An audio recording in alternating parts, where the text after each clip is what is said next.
डोणगाव परिसरातील सामाजिक कार्यकर्ते रघुनाथ खजूरकर यांनी सोमवारपासून एक तरी मरण नाहीतर धोरण या ब्रीदवाक्याच्या आधारे आमरण उपोषणाला सुरुवात केली आहे।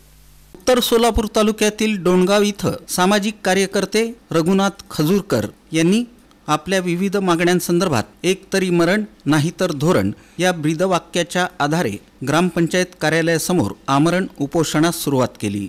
प्रारंभी छत्रपती शिवाजी महाराज आणि भारतरत्न डॉक्टर बाबासाहेब आंबेडकर यांच्या प्रतिमेचं पूजन करून या उपोषणाची सुरुवात करण्यात आली।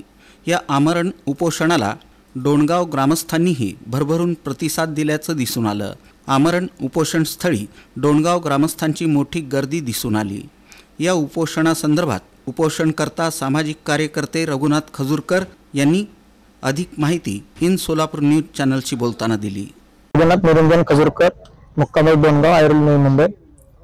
आज आरोग्य विभाग केंद्र हे मंजूर होऊन 2020 5 वर्ष झालेलं आहे। सतत मी मंत्रालय, आरोग्य विभाग आणि डोणगाव आमची ग्रामपंचायत पाठपुरावा करत असताना आम्हाला न्याय न दिल्यामुळे मी आरोग्य केंद्र आमच्या गावाकडे तात्काळ स्थलांतर व्हावसाठी आजपासून आमरण उपोषणासाठी बसलोय। जोपर्यंत आमची मागणी ही मान्य होत नाही मी माघार घेणार नाही। दुसरी गोष्ट, न्यायालयाने आदेश देऊन गावात अतिक्रम झालेला असून गोरगरिबाला ग्रामपंचायत लोक त्रास देतात, न्यायालयात सुद्धा आदेश पाळत नाहीत। तिसरी गोष्ट, आज 40-50 वर्ष झालं गावात मशानभूमी सुद्धा नाही। मशानभूमी व्हावं यासाठी मी शासनाला मागणी केलेली आहे, तरी शासनाने आमच्या ह्या मागण्या जोपर्यंत मान्य करत नाही तोपर्यंत मी आमरण उपोषण माघार घेणार नाही।